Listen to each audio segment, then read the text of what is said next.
எல்லாருக்கும் வணக்கம். நான் உங்கள் விக்னேஷ் அண்ட் இது உங்களுக்கு பிடிச்சமான வி அண்ட் டேட்டா சேனல். நம்ம சேனலில் இன்னைக்கு business intelligence and data visualisation tools current மார்க்கெட்டில் என்னெல்லாம் இருக்குது அண்ட் மேஜரான டூல்ஸ் ஆர் சாஃப்ட்வேர்ஸ் எதெல்லாம் யூஸ் பண்ணுறாங்க, பிஸ்னஸ் இன்டெலிஜென்ஸ் டேட்டா விஷுவலைசேஷன் ரெண்டுக்கும் மேஜர் டிஃப்ரென்ஸ் என்னென்ன இருக்குது, அப்புறம் எந்த மாதிரி ப்ராஜெக்ட்டுக்கு நம்ம டேட்டா விஷுவலைசேஷன் சைட் போகணும், அப்புறம் எந்த மாதிரி ப்ராஜெக்ட்டுக்கு பிஸ்னஸ் இன்டெலிஜென்ஸ் சைட் போகணும், எப்படி நம்ம சூஸ் பண்ணுறது, இந்த மாதிரி எல்லா எக்கச்சக்க கொஸ்டின்ஸ்களாகும் இன்றைக்கி நம்ம ஆன்சர் கண்டுபிடிச்சிடலாம். அதுக்கு வாங்க வீடியோக்குள்ளே போகலாம்.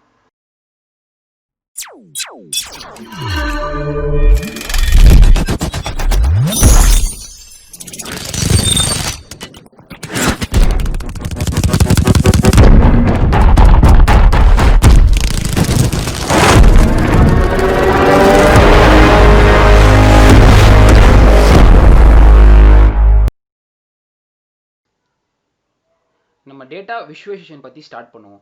டேட்டா விஷுவலைசேஷன்னா என்ன? டேட்டானா என்ன? டிஃப்ரெண்ட் ரெக்கார்ட்ஸ் இருக்கும். டேட் இருக்கலாம், டைம் இருக்கலாம், எவ்வளோ செல், அந்த மாதிரி டிஃப்ரெண்ட் ரெக்கார்ட்ஸ் இருக்கும். என் நம்பர் ஆஃப் ரெக்கார்ட்ஸ் இருக்கும். அந்த எல்லா ரெக்கார்ட்ஸையும் நான் ஒரு graphical representation or chart or matrices மூலியமாக நான் எப்படி ரெப்ரசன்ட் பண்ணுறேன், ஒரு எண்ட் யூஸருக்கு புரிகிற மாதிரி ஈஸியாக அவங்க பார்த்தோன்னே புரியணும், அந்த அளவுக்கு நான் ரெப்ரசன்ட் பண்ணுற விதம் பேர் தான் டேட்டா விஷுவலைசேஷன். இப்போ நம்ம எதுக்கு டேட்டா விஷுவலைசேஷன் போகணுன்னு பார்ப்போம். நான் ஒரு கம்பெனி வச்சுருக்கேன். என் கம்பெனி ஒரு 1 lakh ஸ்டோர்ஸ் வச்சுருக்காங்கன்னு வச்சுப்போம். 1 lakh ஸ்டோர்ஸ் வேர்ல்டு வைடாக டிஸ்ட்ரிபியூட் ஆகிருக்கு.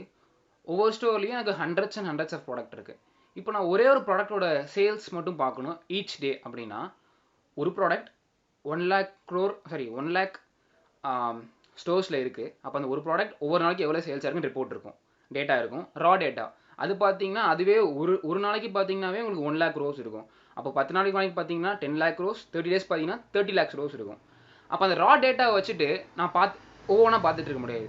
அப்போ நான் ஒன் மந்த்துக்கு நான் பார்க்கணும்னு ஆசைப்பட்றேன்னா அந்த 1 டேவை சம் பண்ணி விஷுவலைஸ் பண்ணுவேன். அப்போது ட்ரெண்ட் மாதிரி வந்துடும். 1 மந்த்துக்கு from month starting till end மட்டுமே ஒரு ட்ரெண்ட் மாதிரி வந்துடும். அப்போ ஒவ்வொரு நாளைக்கும் அந்த ஒரு ப்ராடக்ட் மட்டும் எவ்வளோ விற்றுருக்குன்னு பார்க்கலாம், இல்லை எவ்வளோ சேலாக இருக்குங்கிற மாதிரி பார்க்கலாம். அப்படி ஈஸியாக பார்க்கும்போது எனக்கு ஈஸியாக விஷுவலைஸ் பண்ணி காட்டிடும். அது பேர் தான் டேட்டா விஷுவலைசேஷன். அதுக்கு தான் நம்ம டேட்டா விஷுவலைசேஷன் போகணும். கொஞ்சம் ஃபார் ஈஸி ரெப்ரசன்டேஷன், பார்த்தோன்னே புரியும், கிளம்ஸியாக இருக்காது, ரா டேட்டா இருக்காது. ரா டேட்டாவை நம்ம ஃபுல்லாக ப்ராசஸ் பண்ணி விஷுவலைஸ் மட்டும் பண்ணுவோம். அதுக்கு தான் நம்ம டேட்டா விஷுவலைசேஷன் போகிறோம். இப்போ டேட்டா விஷுவலைசேஷன் எவ்வளோ முக்கியங்கிறத பார்ப்போம். இப்போது அந்த 1 lakh ஸ்டோர்ஸே வச்சுப்போம். எனக்கு ஏசியா பசிபிக்கில் ஒரு கொஞ்சம் ஸ்டோர்ஸ் இருக்குது, யூஎஸ் அந்த ரீஜனில் கொஞ்சம் ஸ்டோர்ஸ் இருக்குது, தென் ஆஃப்ரிக்கா அதில் கொஞ்சம் ஸ்டோர்ஸ் இருக்குது. இப்போ எல்லா ஸ்டோர்ஸோட டேட்டாவும் டிஃப்ரெண்ட் டிபிஸில் இருக்கும், இல்லை டிஃப்ரெண்ட் க்ளவுட்லேயே வச்சுருந்தா கூட டிஃப்ரெண்ட் ரீஜன்ஸில் இருக்கும். இப்போ எல்லாத்தையும் நான் சம் பண்ணி கொண்டு வரும்போது அது ஒரு கிளம்ஸியான டேட்டாவாக இருக்கும், ரொம்ப ரா டேட்டாவாக இருக்கும், நிறையா இருக்கும், எக்கச்சக்க ஃபீல்ட்ஸ் இருக்கும். எல்லா ஃபீல்ட்ஸும் எனக்கு தேவைப்படாது. ஏன்னா நான் கீ பாயிண்ட் ஃபோக்கஸ் பண்ணும்போது எனக்கு சில கீ பாயிண்ட்ஸ் கீ ஃபீல்ட்ஸ் மட்டும் காலம்ஸ் மட்டும் இருந்தால் போதும் எனக்கு. அப்போது அதை மட்டும் எடுத்து விஷுவலைஸ் பண்ணி காட்டுவோம். ஏன்னா ஒரு எண்ட் யூஸர் கொடுக்கும்போது அவங்க ரா டேட்டா தேவைப்படாது. ஃபுல் ரா டேட்டா பார்த்தீங்கன்னு வச்சுங்களேன், டைம் ஸ்டாம்ப் இருக்கும், ஏஎம் பிஎம்லாம் இருக்கும், எக்கச்சக்கமான வேல்யூஸ் இருக்கும். அதில் மேக்ஸிமம் நம்ம இது யூஸ் பண்ண மாட்டோம். முக்கியமான கீ ஃபீச்சர்ஸ் இருக்கும், அதை மட்டும் தான் நம்ம யூஸ் பண்ணுவோம்.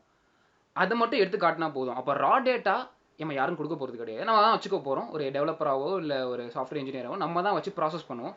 ஒரு டேட்டா சயின்டிஸ்ட் யாராக இருந்தாலும் சரி, நம்ம அதை ப்ராசஸ் பண்ணிக்கிட்டு அதில் வர கீ இன்சைட்ஸ் மட்டும்தான் நம்ம ஒரு கஸ்டமர் கொடுப்போம். அப்போ அதையும் நான் ரா டேட்டாவை கொடுக்க முடியாது. ஒரு காலமில் ஒரு எக்ஸல் ஃபைலில் கொடுத்தேன்னா நல்லா இருக்கும், நல்லா இருக்காது. அப்போது நான் அடுத்த லெவலுக்கு கொண்டு போகணும், அந்த ப்ராஜெக்டை நான் அடுத்த லெவலில் ரெப்ரசென்ட் பண்ணுங்கிறதுக்கு தான் டேட்டா விஷுவலைசேஷன் போகிறோம். அப்போ டேட்டாவை நான் ஒரு ரெப்ரசென்ட்டும் பண்ணிடுறேன். அதே மாதிரி ஒரு எண்ட் யூசர் கொடுக்கும்போது ஒரு வாவ் ஃபேக்டரோட சேர்த்து கொடுக்குறேன். அதுக்கு தான் ஒரு கம்பெனியாக இருந்தாலும் சரி, ஒரு இண்டிவிஜுவலாக இருந்தாலும் சரி, ஒரு ப்ராஜெக்ட் பண்ணும்போது டேட்டா விஷுவலைசேஷனுக்கு போகிறோம். அதுதான் அதோட இம்பார்ட்டன்ஸ் சொல்ல போனால். இப்போ எல்லாத்துக்கும் ஒரு தாட் வரும், data scientist or machine learning engineers or artificial intelligence engineers, AI engineers, இவங்க எல்லாருமே டேட்டா விஷுவலைசேஷன் யூஸ் பண்ணுவாங்கன்னு பார்த்தீங்கன்னா கண்டிப்பாக சர்டன் லெவலில் யூஸ் பண்ணுவாங்க. ஏன்னா ஒரு ப்ரெடிக்ஷன்ஸே பண்ணுறான்னு வச்சுப்போமே, நெக்ஸ்ட் ஒரு 1 மந்த்துக்கு சேல்ஸ் எப்படி இருக்குன்னு ப்ரெடிக்ட் பண்ணுறாங்க. அப்படி ப்ரெடிக்ட் பண்ண டேட்டா ஒரு ரா டேட்டாவாக தான் இருக்கும். சரிங்களா? ஒன் டேக்கு இவ்வளோ சேல்ஸ் ஆகிருக்கு, நெக்ஸ்ட் ஒரு 10 டேஸ்க்கு இவ்வளோ சேல்ஸ் ஆகிருக்குங்கிற மாதிரி தான் கொடுப்பாங்க. அப்போ அந்த டேட்டா எல்லாத்தையும் எடுத்து அவங்க ராவாக கொடுத்தா நல்லா தான் இருக்கும், சில பேருக்கு ஓகேன்னு சொல்லுவாங்க. ஆனால் அதே அவங்க டேட்டா விஷுவலைஸ் பண்ணி லைக் லாஸ்ட் மந்த் இவ்வளோ சேல்ஸ் ஆகிருக்கு, லாஸ்ட் 1 இயர்க்கு இவ்வளோ சேல்ஸ் ஆயிருக்கு, நெக்ஸ்ட் 1 மந்த்துக்கு இவ்வளோ சேல்ஸ் ஆகும், இந்த ப்ராடக்ட்லாம் இவ்வளோ சேல்ஸ் ஆகும்னு சொல்லும் போது அது ஒரு பார்க்கறதுக்கும் ஒரு எண்ட் யூசர் ஒரு கன்சியூமர் ஆர் நம்மளோட கிளைண்ட்டுக்கு கொடுக்கும்போது ஈஸியாக இருக்கும். அந்த இடத்துலையுமே டேட்டா விஷுவலைசேஷன் யூஸ் பண்ணுவாங்க. ஒரு ப்ரெடிக்ஷனாக இருந்தாலும் சரி, டிஃப்ரெண்ட் கிளஸ்டரிங் அந்த மாதிரி மெத்தட்ஸில் கூட டேட்டா விஷுவலைசேஷன் கண்டிப்பாக யூஸ் பண்ணுவாங்க. இப்போ எல்லாருக்கும் டேட்டா விஷுவலைசேஷன் பற்றி ஒரு ஐடியா, ஒரு கிளியர் கட் ஐடியா, அட்லீஸ்ட் கொஞ்சமாச்சும் ஒரு நாலேஜ், டேட்டா விஷுவலைசேஷன் என்ன, எப்படி யூஸ் பண்ணணும், எதுக்கு யூஸ் பண்ணணும், ஒரு தாட் வந்திருக்கும். இது டேட்டா விஷுவலைசேஷன் பற்றி. நெக்ஸ்ட் நம்ம பிஸ்னஸ் இன்டெலிஜென்ஸ் பற்றி பார்ப்போம். பிஸ்னஸ் இன்டெலிஜென்ஸ்னால் என்ன? பிஸ்னஸ் இன்டெலிஜென்ஸுங்கிறது data mining, business analytics, data visualisation, data tools இதெல்லாம் யூஸ் பண்ணி நான் எப்படி ஒரு டிசிஷன் எடுக்க போகிறேன், எதுக்கு நான் டிசிஷன் எடுக்கணும், என் பிஸ்னஸ் இப்போ ரன் ஆகிட்டு இருக்கு, நான் இந்த பிஸ்னஸை வந்து ஒரு சர்டன் லெவல்லேருந்து நெக்ஸ்ட் லெவலுக்கு நான் எடுத்துகிட்டு போகிறதுக்கு என்ன மாதிரி டெசிஷன் எடுக்க போகிறேன், அந்த டெசிஷனை நான் எப்படி எடுப்பேங்கிறது தான் இந்த ப்ராசஸ். அந்த ப்ராசஸ் பேர் தான் பிஸ்னஸ் இன்டெலிஜென்ஸ். என்னோட பிஸ்னஸை நான் என்ன இன்டெலிஜென்ஸ் மூலியமாக அடுத்த லெவலுக்கு கொண்டு போக போகிறேன், அதுதான் பிஸ்னஸ் இன்டெலிஜென்ஸ். இப்போ அந்த பிஸ்னஸ் இன்டெலிஜென்ஸ் டிசிஷன்ஸ் எப்படி எடுப்போம்? இப்போ சேம் அந்த 1 lakh ஸ்டோர்ஸ் இருக்கு வேர்ல்டு வைட். அந்த ஸ்டோர்ஸ்க்கும் ஈச் ஸ்டோருக்குமே எனக்கு ஒரு பாஸ் டேட்டா ஆர் ஹிஸ்டாரிக்கல் டேட்டான்னு சொல்லுவாங்க. அந்த டேட்டா அவைலபிளாக இருக்கும். நான் ஒரு 10 இயர்ஸாக வச்சுருக்கேன்னா அந்த 10 இயர்ஸ்க்கான டேட்டா இருக்கணும். அப்படி இல்லை நான் 5 இயர்ஸ் தான் வச்சுருக்கேன், அந்த 5 இயர்ஸ்க்கு டேட்டா அட்லீஸ்ட் ஒரு 2-3 இயர்ஸ் பேக்லேருந்து டேட்டா இருந்துச்சுன்னா நம்ம ஒரு டெசிஷன் எடுக்க ஈஸியாக இருக்கும்.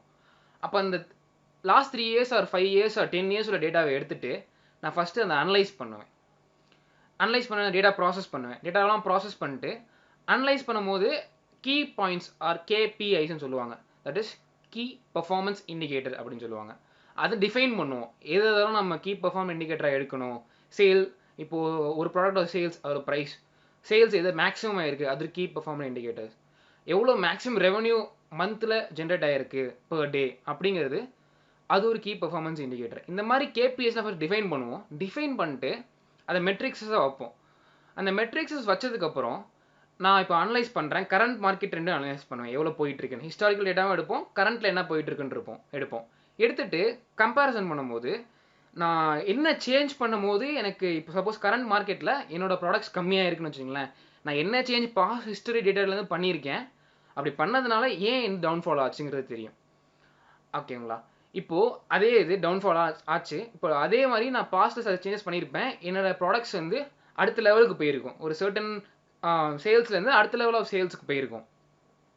இப்போ அது என்ன சேஞ்சஸ்ன்னு பார்ப்பேன். இப்போ இதையும் நான் வச்சு அனலைஸ் பண்ணும்போது நான் என்ன சேஞ்சஸ் இப்போ கரண்ட் மார்க்கெட் ட்ரெண்டில் நான் பண்ணேன்னா அடுத்த ஒரு 1 இயருக்கு என்னோட ப்ராடக்ட்ஸ் மட்டும் சேல்ஸ் ஆகும் அப்படிங்கிறத நான் கண்டுபிடிப்பேன் ஃபுல்லாக அனலைஸ் பண்ணிட்டு. அந்த ஃபுல் ப்ராசஸ் தான் பிஸ்னஸ் இன்டெலிஜென்ஸ். அந்த ப்ராசஸ் எடுக்கிறேன் பார்த்தீங்களா, நெக்ஸ்ட் லெவல் அதுதான் நெக்ஸ்ட் லெவல் நான் கொண்டு போகிறது நான் சொன்னேன். பாஸ் டேட்டாவும் எடுத்துப்போம், கரண்ட் டேட்டாவும் எடுத்துப்போம், அனலைஸ் பண்ணுவோம். விச் ஆர் த என்னோட ப்ராடக்ட்டில் எதெல்லாம் மேஜர் டிஃப்ரென்ஸ் கொண்டு வருது, எதை மாற்றினா என்னோட வேல்யூஸ் இறங்குது, இல்லை எதை சேஞ்ச் பண்ணால் என் வேல்யூஸ் ஏறும், அது சேல்ஸ் ஏறுங்கிறது தான் பிஸ்னஸ் இன்டெலிஜென்ஸ். அந்த மாதிரி டிசிஷன்ஸை நம்ம இதை வச்சு எடுக்கலாம். நான் ஃபுல்லாக ஃபார்மேட் பண்ணிடுறேன். அப்போது இது எங்கே டேட்டா விஷயம் வரும்னா, இந்த கேபிஐஸ் நான் அந்த ட்ரெண்டிங்லாம் செட் பண்ணிவிட்டு விஷுவலைஸ் பண்ணுவேன். கடைசியில் இந்த டேட்டா ப்ராசஸிங் எனக்கு மட்டும் தான் தெரிய போகுது, டேட்டா மைனிங் சொல்லுவாங்க, அதுவும் எனக்கு மட்டும் தான் தெரிய போகுது, ஃபீச்சர் செலெக்ஷன் அதுவும் எனக்கு மட்டும் தான் தெரிய போகுது, ப்ராசஸ் பண்ணுறது எல்லாமே எனக்கு மட்டும் தான் தெரியும். நான் இதெல்லாம் ரெடி பண்ணிட்டு அந்த டேட்டா விஷுவலைஸ் பண்ணுவேன் கடைசியில். அதுக்கு தான் நம்ம ஒரு டேட்டா விஷுவலைசேஷன் சாஃப்ட்வேர்ஸ் ஆர் பிஐ டூல்ஸுக்கு போவோம். அது மட்டும் தான் விஷுவலைஸ் பண்ணிவிட்டு அட் லாஸ்ட் அதை நான் என்னோட மேனேஜ்மெண்ட்லேயோ இல்லை என்னோட கன்சியூமருக்கோ இல்லை என்னோட கஸ்டமருக்கோ கொடுப்பேன். அதுதான் டேட்டா விஷுவலைசேஷன். அந்த இடத்துல டேட்டா விஷுவலைசேஷன் பிஏயில் ப்ளே பண்ணுறது. கொடுக்கும்போது அவங்க என்ன பார்ப்பாங்க, இந்த மாதிரி சேஞ்சஸ்லாம் இருக்குது, இதான் அவங்களோட past history data, current data உங்களுக்கு ட்ரெண்ட் இருக்குது, உங்களுக்கு டவுன்ஃபால் இருக்கா மார்க்கெட்டில், அப்ஃபால் இருக்கா, அந்த மாதிரி தெரியும். இப்போ எல்லாம் மேக்ஸிமம் டேட்டாவில் என்னென்ன யூஸ் பண்ணுவோம், மேக்ஸிமம் எல்லாமே டிபிலேருந்து வந்துடும். அப்படி டிபிலேருந்து வராத டேட்டா நம்ம தான் அனலைஸ் பண்ணி மார்க்கெட்லேருந்து ரிசர்ச் பண்ணி, மார்க்கெட் ரிசர்ச்னு சொல்லுவாங்க, மார்க்கெட்லேருந்து அந்த ஒரு ப்ராடக்ட்டுக்கான மார்க்கெட் ரிசர்ச் பண்ணி டேட்டா கலெக்ட் பண்ணணும். அது ஒரு ரிவ்யூஸ் என்னென்ன இருக்குது, ரிவ்யூஸ்லாம் எடுத்து எல்லா ரிவ்யூஸையும் எடுத்து அன்ஸ்ட்ரக்சர்ட் ஸ்ட்ரக்சர்ட் டேட்டா எல்லாத்தையும் எடுத்து போட்டு தான் நம்ம யூஸ் பண்ணணும். அப்போ business intelligence is not a small, ஒரு சின்ன இது கிடையாது, ஒரு ஏரியா கிடையாது. Business intelligence wide area. அதை நம்ம என்ன பிஸ்னஸ்க்கு எப்படி ஃபோக்கஸ் பண்ணி எடுக்கிறோங்கிறத பொறுத்து தான் உங்களுக்கு பிஸ்னஸ் இன்டெலிஜென்ஸ் உங்களோட டிசிஷன் மேக்கிங்கை ட்ரைவ் பண்ணும். இப்போ கேட்கலாம், பிஸ்னஸ் இன்டெலிஜென்ஸ், டேட்டா விஷுவலைசேஷன் இது எல்லாமே நம்ம எக்ஸல்லே பண்ணலாமே, விஷுவலைசேஷன் நம்ம எக்ஸல்லே பண்ணலாமே, சார்ட்ஸ் இருக்குது, அவைலபிலிட்டி இருக்குது, பண்ணலாமேன்னு கேட்கலாம். அதில் பண்ணலாம். ஆனால் இப்போ கரண்ட் ட்ரெண்டில் மார்க்கெட்டில் பிக் டேட்டாங்கிற ஒரு வேர்ட் பூமிங் ஆகிட்டு தான் இருக்குது. ஏன்னா டேட்டா ஜென்ரேட் ஆகிற லெவல் அண்ட் சைஸ் வந்து இட்ஸ் ஹியூஜ். அதை நம்ம எக்ஸலில் உட்காந்து ப்ராசஸ் பண்ணி விஷுவலைசேஷன் பண்ண முடியாது. இப்போ நான் அந்த 1 lakh ஸ்டோர்ஸ் இருக்குன்னு சொன்னேன்ல, அந்த 1 lakh ஸ்டோர்ஸ்க்கே நான் 1 மந்த்துக்கு பார்த்தேன்னா எவ்வளோ வரும்? அந்த ஒவ்வொருக்குமே நான் ஒன்று வச்சா 1 lakh வரும். அப்புறம் 10 மந்த்ஸுக்கு பார்த்தா 10 lakh வரும். அப்புறம் அட்லீஸ்ட் நான் ஒரு 20 மந்த்ஸுக்கு பார்த்தோன்னா 20 lakh, 30 மந்த்ஸ்னால் 30 lakh ரோஸ் வரும். அந்த 30 lakh ரோஸை மந்த் வைஸ் மட்டுமே சொல்கிறாங்க. 30 lakh ரோஸை நான் எக்ஸலில் போட்டு ப்ராசஸ் பண்ணேன்னா காம்படிஷனல் டைம் இருக்குது, அதோட ரெஸ்பான்ஸ் இருக்குது, மேக்ஸிமம் ஒர்க்கே ஆகாது. சரிங்களா? அவ்வளோ இது அதில் வந்து ப்ராசஸ் பண்ண முடியாது, கஷ்டம். அதுக்கு தான் நம்ம பிஐ டூல்ஸ்க்கு போகிறது. இப்போ பவர் பிஐங்கிறது எதுக்கு? ஒரு BI tool, power business intelligence, powerly driven business intelligence, அதுதான் பவர் பிஐயோட ஃபுல் ஃபார்ம்னு சொல்லுவாங்க. அது எதுக்கு போகிறோன்னா, it can handle large amount of rows. Big data அதை ஹேண்டில் பண்ண முடியும். அதில் டிஃப்ரெண்ட் கனெக்டர்ஸ் இருக்குல்ல, ஹடூப்லேருந்து இருக்குது. இன்கேஸ் அதில் மேக்ஸிமம் லிமிட் அட்டைன் பண்ணுறோன்னா நம்ம வந்து ரா டேட்டாவை நம்ம ஹடூப்பில் இருந்தோ, ஹடூப்புங்கிறது பிக் டேட்டா பிளாட்ஃபார்ம், அந்த மாதிரி பிளாட்ஃபார்ம்லேருந்து கனெக்ட் பண்ணி நம்ம யூஸ் பண்ணிக்கலாம். இல்லை ப்ராசஸ் பண்ணணும்னா நான் இடிஎல்னு சொல்லுவாங்க. அப்படின்னா டேட்டா புல் பண்ணுவோம், ட்ரான்ஸ்ஃபார்ம் பண்ணுவோம், திருப்பி அகைன் லோட் பண்ணுவோம். Extract, transform and load. Process பண்ணிட்டு திருப்பி நான் டிபிக்குள்ளேயே புஷ் பண்ணிடுவேன். இல்லை நான் ஹடூப் அங்கே அங்கே ப்ராசஸ் பண்ணிட்டு திருப்பி புஷ் பண்ணிடுவேன். அந்த ரா டேட்டா நான் ஃபுல்லாக ப்ராசஸ் பண்ணி, இல்லை லைக் கிளம்ஸியான டேட்டாவை எடுத்து நான் ப்ராசஸ் பண்ணிட்டு க்ளீன் பண்ணிட்டு புஷ் பண்ணிட்டு திருப்பி நான் புல் பண்ணி அதை மட்டும் விஷுவலைஸ் பண்ணுவேன். அதுக்கு தான் நம்ம பிஏ டூல்ஸ்க்கு போகிறோம். பிக் டேட்டா மாதிரி ஒரு ஹை லெவல் டேட்டா, ஒரு number of large lump of data handle பண்ணுறதுக்கு தான் நம்ம டிஃப்ரெண்ட் பிஐ டூல்ஸுக்கு போகிறது. One of that is power BI. Power BI ஒரு மைக்ரோசாஃப்ட் டூல், அதனால தான் நான் அதை சொல்லித்தரேன். மேக்ஸிமம் அது இப்போ நிறைய கம்பெனியில் யூஸ் பண்ணிகிட்டு இருக்காங்க. ஸோ ஒரு மேஜர் வைட்லி யூஸிங் பார்த்தீங்கன்னா பவர் பிஐ. ஸோ அதுக்கு தான் பவர் பிஐ யூஸ் பண்ணியிருக்கோம். அதை பற்றி தான் கற்றுக்கிட்டு இருக்கோம், நிறைய கற்றுப்போம். சிம்பிளாக டேட்டா விஷுவலைசேஷன்னா என்னென்னா, இருக்கிற டேட்டாவை நான் வந்து அண்டர்ஸ்டாண்ட் பண்ணுற மாதிரி, ஈஸியாக புரிஞ்சுக்கிற மாதிரி ஒரு கிராஃபிக்கல் ரெப்ரசன்டேஷன் இல்லை சார்ட் மாதிரி ப்ரிப்பேர் பண்ணி கொடுக்கறது தான். சிம்பிள் வேர்டில் சொல்லணும்னா அதுதான் டேட்டா விஷுவலைசேஷன். பிஸ்னஸ் இன்டெலிஜென்ஸ்னால் என்ன? சிம்பிளாக சொல்லணும்னா, நான் வந்து என் பிஸ்னஸை நெக்ஸ்ட் லெவலுக்கு கொண்டு போகிறதுக்கு நான் என்னென்ன மாதிரி ப்ராசஸ் பண்ணுறேன், டேட்டாவை எப்படிலாம் ஹேண்டில் பண்ணுறேன், டேட்டா ட்ரிவன் டெசிஷன்ஸ் எப்படி கொண்டு வரேங்கிறது தான் பிஸ்னஸ் இன்டெலிஜென்ஸ். சிம்பிள் வேர்ட்ஸில் அதுதான் சொல்ல முடியும். தென் இப்போது டேட்டா விஷுவலைசேஷனுக்கும் பிஸ்னஸ் இன்டெலிஜென்ஸுக்கும் மேஜர் டிஃப்ரென்ஸ் என்னென்னு பார்ப்போம். இப்போ நம்ம data visualisation and business intelligence ரெண்டுக்கும் நடுவில் என்ன டிஃப்ரென்ஸ் இருக்குன்னு பார்ப்போம். நான் ஆல்ரெடி டேட்டா விஷுவலைசேஷன்னா என்னன்னு சொல்லிட்டேன். அதே மாதிரி பிஸ்னஸ் இன்டெலிஜென்ஸ்னாலும் என்னன்னு எக்ஸ்ப்ளனேஷன் கொடுத்துட்டேன். அதனால இப்போ நான் பாயிண்ட்ஸ் மட்டும் லிஸ்ட் அவுட் பண்ணியிருக்கேன், ரெண்டுக்கும் நல்ல டிஃப்ரென்ஸ். ஸோ உங்கள் வீடியோ எல்லாம் நீங்கள் ஒன் செகண்ட் பாஸ் பண்ணிவிட்டு நீங்களே க்ரோ த்ரூ பண்ணுங்கள், நீங்களே படித்து பாருங்கள், உங்களுக்கு கண்டிப்பாக எல்லாமே புரியும்.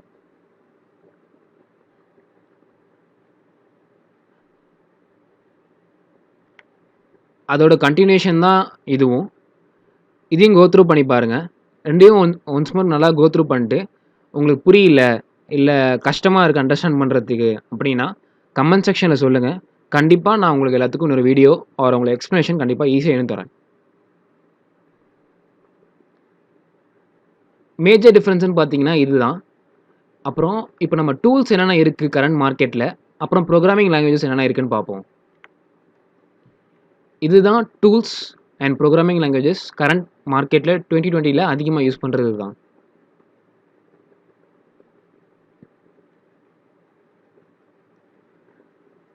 நீங்களே கோ த்ரூ பண்ணி பாருங்கள். தென் இதுவும் டூல்ஸ் அண்ட் ப்ரோக்ராமிங் லாங்குவேஜ். D3JSங்கிற கடைசியில் ஒரு 4 இருக்குது பார்த்தீங்களா, D3JS, 3.js, HiChart, இதெல்லாமே ப்ரோக்ராமிங் லாங்குவேஜஸ் டேட்டா விஷுவலைசேஷனுக்காக. D3JSங்கிறது ஜாவா ஸ்கிரிப்டில் எழுதின ஒரு லாங்குவேஜ் ஃபார் டேட்டா விஷுவலைசேஷன். இப்போ நம்ம பைத்தானெலாம் யூஸ் பண்ணுவோம் பார்த்துருக்கீங்களா, மேட் ப்ளாட்லிப்லாம் யூஸ் பண்ணியிருப்போம், ப்ளாட்லி அந்த மாதிரிலாம் இருக்கும். அதெல்லாம் வந்து ப்ரோக்ராமிங் லாங்குவேஜஸில் இருக்கிற டேட்டா விஷுவலைசேஷன் பேக்கேஜஸ். ஓகேங்களா? இதுதான் டூல்ஸ் அண்ட் பேக்கேஜஸ் யூஸ் பண்ணுறது இருக்குது அவைலபிளாக. அது 2020 அதிகமாக யூஸ் பண்ணுறது. இதில் ரொம்ப அதிகமாக வேர்ல்டு வைட் அதிக கம்பெனியில் யூஸ் பண்ணுறது என்னென்னு பார்த்தீங்கன்னா power BI, Tableau, Qlik Sense, Zoho analytics, IBM Cognos analytics, MicroStrategy, இதெல்லாம் அதிகமாக யூஸ் பண்ணுறாங்க. அதே மாதிரி D3JSும் அதிகமாக யூஸ் பண்ணுறாங்க. ப்ரோக்ராமிங் லாங்குவேஜில் பார்த்தீங்கன்னா D3JS வந்து நிறைய கம்பெனியில் யூஸ் பண்ணுறது. சரிங்களா? இன்னைக்கு நம்ம டேட்டா விஷுவலைசேஷன்னா என்ன, பிஸ்னஸ் இன்டெலிஜென்ஸ்னா என்னன்னு பார்த்தோம். ரெண்டுக்கான டிஃப்ரென்ஸ் இருக்கிற மாதிரிலாம் பார்த்தோம். இதுக்கப்புறம் எல்லாத்துக்கும் டவுட் வந்திருக்கும், பவர் பிஐ ஒரு பிஸ்னஸ் இன்டெலிஜென்ஸ் டூலா இல்லை டேட்டா விஷுவலைசேஷன் டூலான்னு. உடனே பவர் பிஐ பிஸ்னஸ் இன்டெலிஜென்ஸ் சொல்லாதீங்க. பவர் பிஐங்கிறது நீங்கள் யூஸ் பண்ணுறதை பொறுத்து தான் ஆக்ட் ஆகும். It is a data visualisation as well as business intelligence tool தான். நான் just for reporting and monitoring purpose மட்டும் யூஸ் பண்ண போகிறேன், மானிட்டர் மட்டும் பண்ண போகிறேன், எனக்கு அதான் அதில் வந்து நான் சொல்யூஷன்ஸ்லாம் எடுத்துக்க போகிறது கிடையாது, ஜஸ்ட் எனக்கு பார்த்தா மட்டும் போதுன்னா அது உங்களுக்கு டேட்டா விஷுவலைசேஷன் டூல் தான். இல்லை அதை வச்சு நான் டேட்டா ட்ரிவன் டெசிஷன்ஸ் எடுக்க போகிறேன், அதுக்கு நான் யூஸ் பண்ண போகிறேன், டிஃப்ரெண்ட் டேட்டாஸ் கனெக்ட் பண்ணி டிஃப்ரெண்ட் டெசிஷன்ஸ் எப்படி மேக் பண்ணுறாங்க மாதிரி நான் டிஃபைன் பண்ணுறேன், கேபிஎஸ் வந்து எல்லாமே டிஃபைன் பண்ணி நான் யூஸ் பண்ண போகிறேன்னா அது உங்களுக்கு ஒரு பிஸ்னஸ் இன்டெலிஜென்ஸ் டூலாக ஆக்ட் பண்ணும். இதுதாங்க difference between data visualisation and business intelligence. இன்றைக்கி நம்ம data visualisation, business intelligence, power BI பற்றி இன்னும் நிறையா கற்றுக்கிட்டோம். உங்கள் எல்லாத்துக்கும் ஒரு கிளாரிட்டி கிடைக்கணும்னு நம்புகிறேன். இந்த வீடியோ பிடிச்சிருந்தா உங்கள் ஃப்ரெண்ட்ஸ் கூட அதை ஷேர் பண்ணுங்கள். இன்னொரு வீடியோவில் சந்திப்போம். நன்றி. Hellcat.